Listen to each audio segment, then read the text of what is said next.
Hello and welcome, I'm Thomas Porteous and you're watching the World Report on NewsX World. Let's take a look at some of the top headlines of the hour. 2 people are killed and 8 others critically wounded in a shooting at Brown University, according to local officials. Authorities say the gunman remains at large as the investigation continues. 2 US soldiers and a civilian interpreter are killed in Syria after a suspected Islamic State attack on a convoy, US officials have said. The US military says 3 other American troops are wounded and the attacker is shot dead.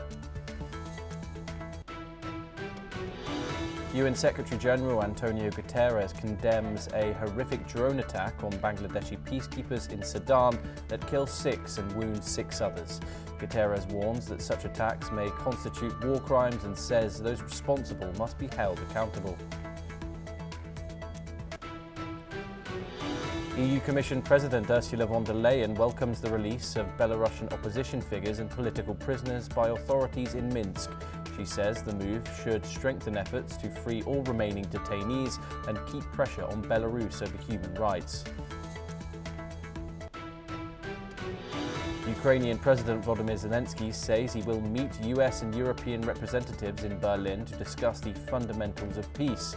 He says Ukraine needs a dignified peace and guarantees that Russia will not attack again as Germany hosts ceasefire talks ahead of a leaders' summit.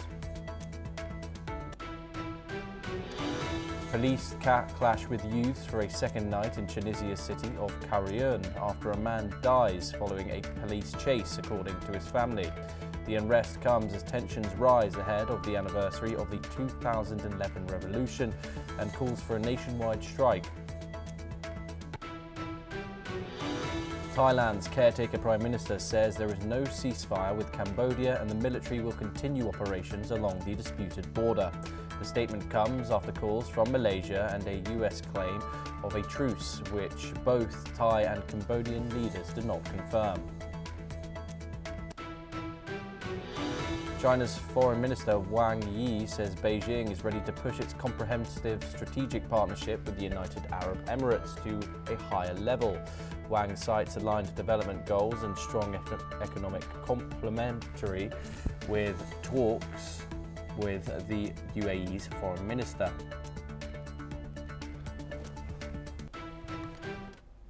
We start this hour in the United States and 2 people have been killed and several more critically injured in a shooting at Brown University in Providence, Rhode Island, after a man dressed in black opened fire on the first floor classroom of the Barus and Holy building, which houses the engineering and physics departments.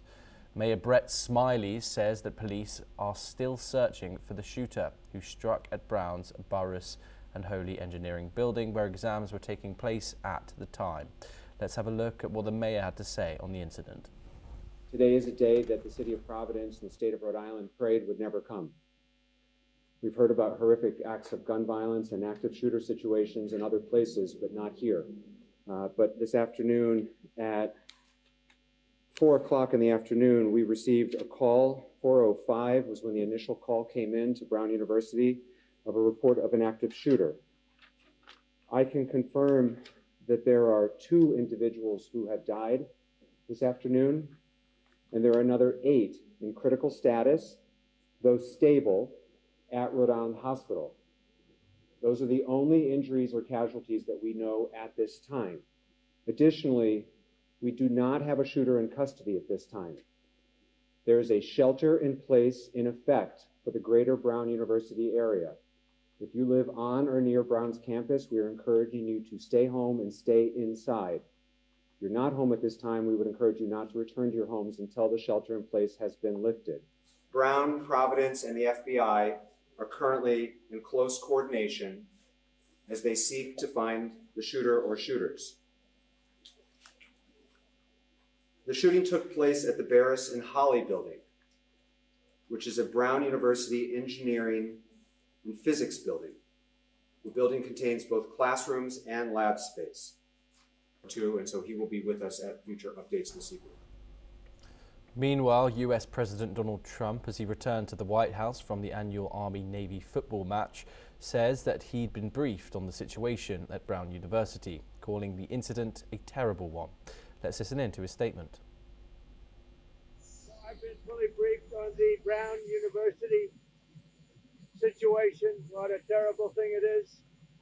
And all we can do right now is pray for the victims and for those that were very badly hurt, it looks like. And we'll inform you later as to what's happening, but it's a shame. It's a shame. Just pray. Thank you very much.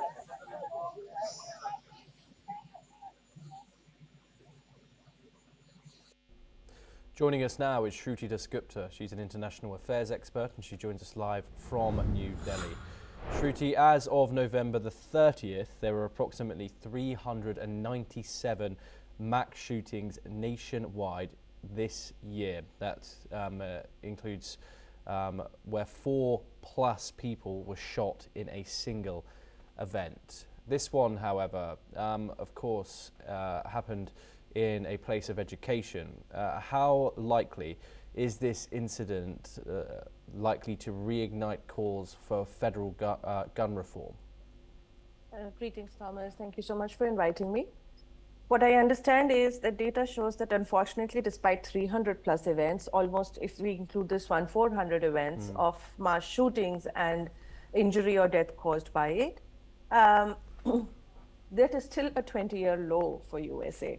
That means it peaked at around, I think, 22, 23 post-pandemic, where the mental state of a lot of people was not very balanced. And now it's coming down to what they call regression to mean, as in what is the average that they can expect. It is down from last year's also. Last year, I believe it was, I think, 600 odd events. Please do correct me if I'm wrong in these stats. What is alarming is also that it doesn't just occur in one particular state or ideology based in terms of red or blue states. It is equally balanced. So this basically shows that there is a large illegal arms trafficking network. There is a large psychological problems related issues that USA needs to address before people start calling out for its removal of the Second Amendment, that is the right to bear arms. And although there are, in Rhode Island particularly, they have a lot of measures in place like gun licensing, concealed weapon licensing, a blue card where it is somebody gives an exam whether you're actually fit to carry an arm with you or also or not. But there is none, as we've discussed before, where the psychological mindset of the gun holder is addressed. So, and December being the holiday month where unfortunately all the loonies come out of their bins, tends to be slightly more violent, not just in America, but in a lot of places. So this is what we are seeing. People will now again stand up and say arms should be banned, and there'll be another lobby that will say that arms shouldn't be banned. They are what is protecting us against the people who are carrying illegal arms. So it's a conversation which asks USA to understand that bearing arms is not the problem. The problem is the people who are bearing arms and how and what they use it for. Of course, Shruti, the United States remains the most powerful country in the world, but by a huge margin, they consistently top the list of mass shootings year on year. From an international lens, how damaging are these repeated mass shootings to America's soft power and moral authority? Well, USA's moral authority has been put on the block for many other reasons, just beyond these mass shootings.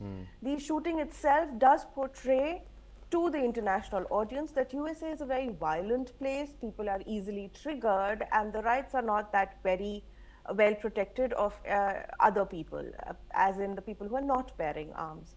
It also puts a sense of fear in outsiders because the trigger level is so high. You may never know who is going to end up shooting who.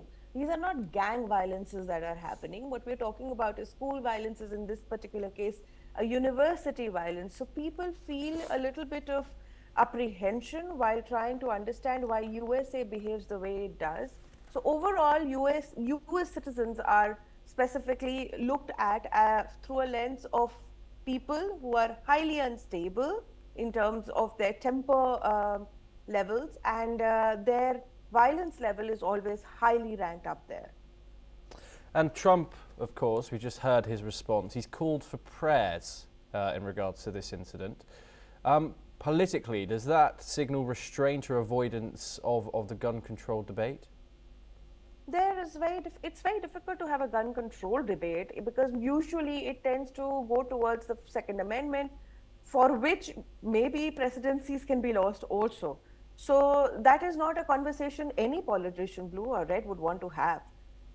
They would want to, as I said before, they should consider putting additional hurdles in the path of holding arms, so that the arms lobby is not disturbed, but at least the loonies don't get their hand on it. And beyond it, they have to address the elephant in the room, that there is a very huge illegal arms trafficking business. Ghost guns is an issue. There is the issue of it is being almost 1/4 of what a legal arm would cost, because it comes with so many barriers.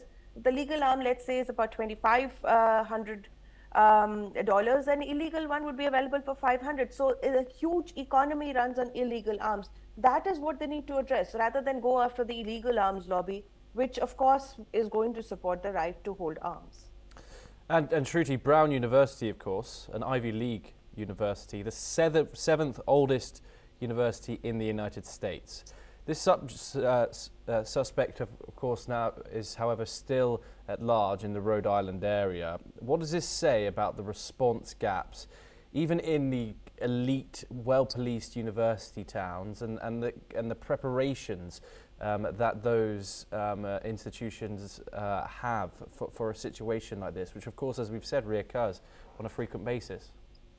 Well, so Brown University, particularly, the last incident they saw was 2019. So a 5-year gap shows that they have their stopgap arrangement in place. They have their security analysis in place. I believe they sent out immediately after the shooting started, they sent out an alert so that people stayed indoors, avoided, silenced their phones, and tried to find shelter from whoever or how many ever shooters were out there. So they have their security apparatus in place. I would hesitate to critique a university just because there are people who do this, because it's not the only one. There are others that have these kind of issues. Just because there's a right to hold arms, there are people who will be allowed to have it after 21 years of age if they have the right licenses. And then, of course, there's the illegal part of it, which nobody can guess. So despite it being sad, and my heart going out to the victims, and our prayers with the people who are injured and are hoping, and the parents who are under a lot of pressure where their children are in an environment which seems unsafe, I do believe that they have the security measures in place. As I said, gun violence, mass shootings is on a decline. It is coming down to regression to mean rather than spiking as it did post-pandemic. So maybe we'll see USA calm down a little. It's just unfortunate that it happened at an Ivy League. Of course, Shruti, and we've seen the likes of school shootings. Of course, this one happened at a university, but older students. We've seen people mentally ill go into schools, some primary schools even, and open fire. Given the pure tragedy of these crimes, some of those previous ones that I've mentioned, like for example, like Sandy Hook and Columbine, for example, and there's been no international change. Let's also go back to the likes of Dunblane in the United Kingdom, and of course Christchurch in New Zealand. We saw legal action be made by the government after these tragedies happened. Why haven't the United States done the same? Well, because those societies, those rights, those amendments, they are all different. So they cannot, one model does not work for all nations. And USA is a case of its own. And then there is the state level infrastructure and the federal infrastructure. So there are many hurdles to cross over there. One particular method cannot be for all. Let's just talk about the California shooting that we spoke about last time. And they've still not found who's responsible. The person is at large. So there are, despite it being a highly surveilled state where you have CCTV cameras at every intersection, you have a lot of tech operators going for you and your law enforcement agencies. Finding justice and delivering it as soon as possible is not always simple, specifically for USA, because it has a lot of people do bear arms very legally. It's very difficult to find. And there is this, in this particular last year, I found there is this reluctance to give public information of the identity of the person whom they have probably found. They do not want to talk about what kind of weapon was used. So either they are trying to keep people from being violent against a particular community or a particular set of people, or they are trying to not encourage people by stating outright that this particular weapon is the one that is held out in US university. So there's a larger question at bay, how they are handling the situation and how they are responding to it. But mostly for me, I think they do need, apart from a blue card and every other license, they need a psychologist's license to be issued right along with the right to bear arms, so that a person holding the gun is the one who's able to use it responsibly. Shruti Dasgupta, thank you very much for joining us here on News X World. It's always a pleasure to talk to you. We do, however, have some breaking news coming in from Rhode Island from that developing story that we've just spoken about. And during a press briefing by the mayor of Providence and president of Brown University, when asked about the classroom scenario of the Brown University where the shooting occurred, the president of the Brown University was utterly clueless about what exactly was happening in the classroom. Let's have a look. BC when it happened and flew right back, and I'm catching up right now. President, with all due respect, 6 hours after the shooting, and you said you don't know what was going on in that classroom. How does that happen? Were they taking an exam? Were they meeting for a club? I don't know. 6 hours later, and you're the president, and you don't know. I do not know. Well, that's kind of concerning. BC when it happened and flew right.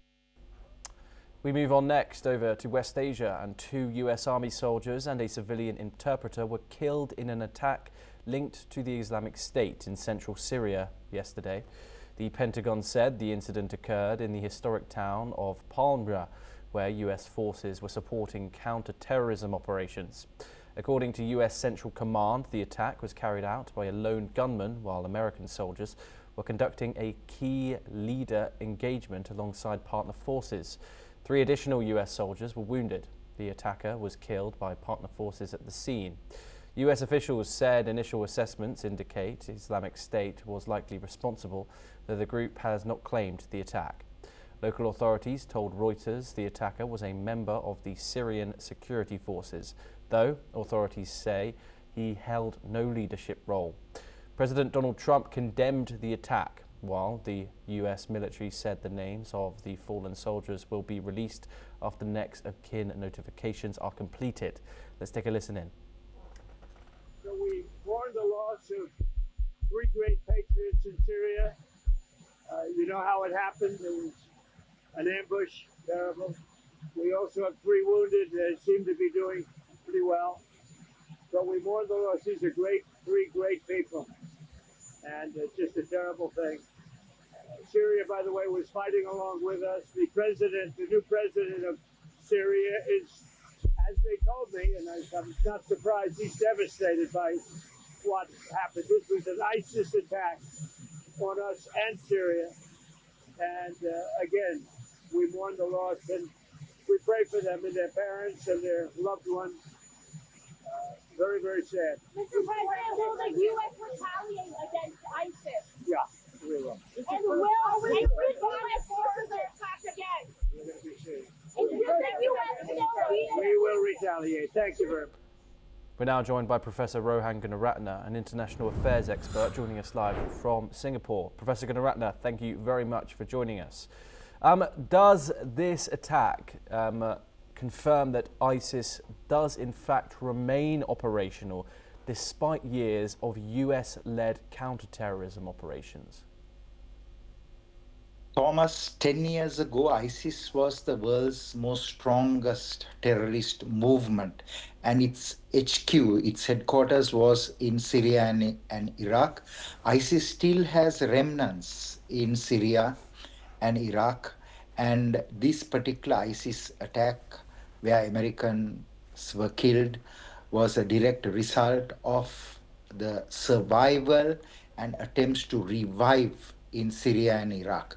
So what is imperative is for governments to work closely with partner nations in the Middle East to dismantle the ISIS remnant structures. Unfortunately, ISIS has spread to Asia, ISIS has spread to Africa, but still in the heartland where ISIS emerged, there are still cells, networks, and individuals that needs to be targeted and eliminated. So I believe that this is a persistent threat, but it is a threat that governments, by working together, can dismantle so that security can be restored. Yes, and Trump and the Secretary of Defense, Pete Hegseth, have both vowed retaliation against the attackers. What form is that most likely to take? Targeted strikes, expanded operations, or something else? US has been training the Syrian security forces to be better equipped and better trained so that they can do that targeting. But US itself conducted the airstrike.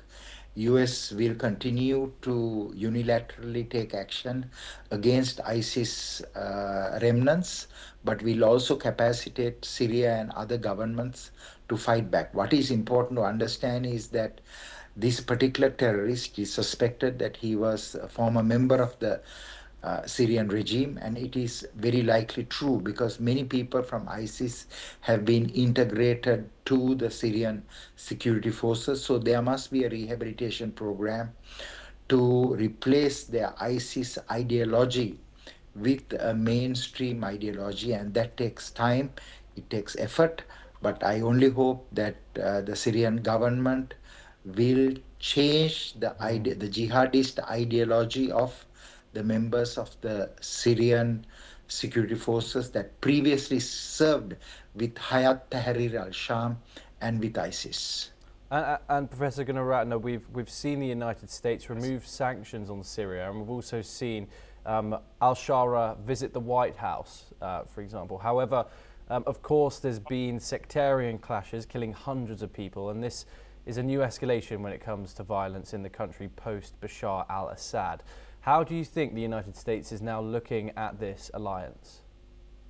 You are very correct, Thomas. What we have seen is that the Shiites or the Alawites, the Druze, the Christians and Kurds are under threat, and thousands have been killed since Ahmad al-Shara became the de facto president of Syria.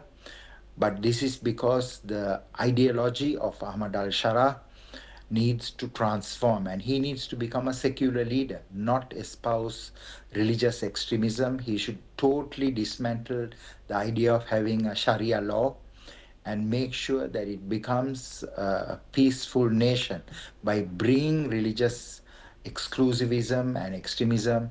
Nothing good will happen to Syria. Of course, the Americans and the Europeans are now realizing that they have to engage Syria intelligently, because if Syria becomes a prosperous nation, but is still subscribing to extremism, then of course that prosperity and sustenance will not continue over a long period, and Syria will eventually pose a threat to Israel. So what is important is to get rid of that extremist and exclusivist mindset, especially of having Islamic law, because it has not worked anywhere in the world. So better to have a proper criminal justice and prison system, which is a modern system, and not have that archaic law that will in many ways will destroy Syria from within. Yes. Professor Gunaratne, do stay with us as we move over to Europe for our next story. Now, the Belarusian government has released 123 people, including foreigners, a Nobel Prize winner, and several political opposition leaders who were being held in prison on espionage, terrorism, and extremism charges. Belarusian government officials say that the release is part of agreements reached with US President Donald Trump and involves the United States lifting sanctions on the Belarusian potash industry. Among the prisoners released were two prominent Belarusian activists, a Nobel Prize winner, and opposition figure Maria Kalsnikava. According to the Ukrainian authorities, of the detainees, 114 were transferred to Ukraine, while the remaining 9, including Bialatsky, were transferred to Lithuania. Professor Gunnar-Ratner, of course, these sanctions were placed on Belarus for several reasons. Rigged elections in 2020 and a brutal repression following that, which was committed by the current leader who this deal was agreed with, Alexander Lukashenko. Weaponizing migrants against Europe in 2021, where the Belarusian authorities flew migrants from the Middle East and Africa and pushed them towards Lithuania, Poland and Africa, where the EU called it hybrid warfare. And also, of course, enabling Russia's war in Ukraine, where Belarus allowed Russian troops, missiles and aircraft to use its territory to invade Ukraine. The United States, of course, seemingly warmer towards Moscow. However, this is a huge development coming out of the east of Europe. Do you think that lifting sanctions like this in exchange for prisoner releases does set a dangerous precedent? Certainly, Thomas, it does. But what is important is that the Americans were very smart. They managed to get the Nobel Prize winner, who should have been the new president of Belarus, released from custody. And also they got more than 130 people released, which includes a very famous musician, a lady renowned for performance in the orchestra, released. And all these people were arrested on false charges, and they spend a lot of time in prison. And I hope that there will be a change in Belarus, because people are realizing that the current leadership needs to be replaced. So this may be the very beginning of a change in Belarus, which is also keen to get rid of the sanctions, and that's why they released these prisoners. So this is good news, but certainly we must all be aware that there will be similar arrests based on false charges, simply because a man who really didn't win the election is now the head of government in Belarus, and he wants to continue. Professor Rohan Gunnar-Ratner, as always, it's a pleasure to talk to you here on NewsX World. Thank you very much for joining us. We now move on and over to the United States, and White House border czar Tom Homan has stated that the tougher security measures along the US-Mexico border is important to counter the illegal maritime activity, which he says has increased in recent times. He has also noted that US President Donald Trump has added more Coast Guard boats and Navy vessels to further help tackle the issue of immigrants illegally entering the United States using waterways. Let's take a listen in. We knew when we locked the border down, me and Ronnie discussed it many times, we knew when we locked the border down, they're going to take to the water. So President Trump has not only signed more Coast Guard boats to the water, more Navy vessels to the water, but air and marine operations down on the end, they put more watercraft in. Additionally, the Commissioner of Customs and Border Protection has held a news conference along the border wall between San Diego and Mexico's Tajuna region. He has stressed on border security measures and praised the work of Border Patrol and ICE agents. Let's listen to it. Border security is national security. Sometimes I think people overly complicate this, but you need to think of it as simply just like your home.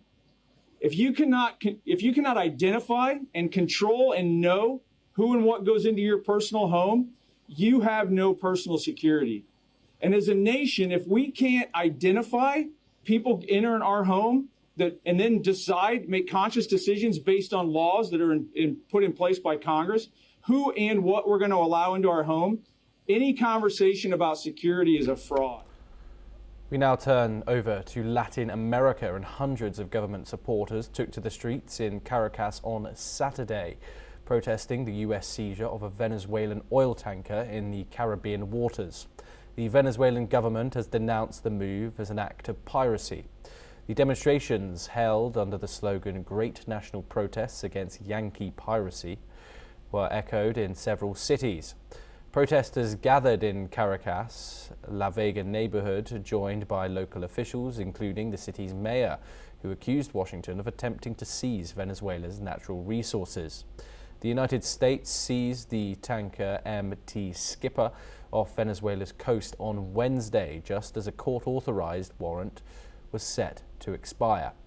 The warrant, signed in late November, allowed the seizure under US sanctions imposed on Venezuela since 2019. US authorities say the vessel was used to transport sanctioned oil from Venezuela and Iran. Venezuela's defense minister has strongly condemned the seizure, escalating tensions between the two countries. Let's listen in to what the mayor of Caracas has said on the protest. Ellos lo que quieren nuestros recursos. Ellos quieren adueñarse de Venezuela, pero nosotros vamos a dejarnos. No nos vamos a dejar. Aquí estamos dispuestos a todo por defender a nuestra patria. Y cada día nos preparamos más. ¿Por qué? Porque somos patriotas, porque amamos a la patria, porque nos levantamos temprano y nos vamos a la calle. That's all that we have time for. Keep watching NewsX World for more international updates.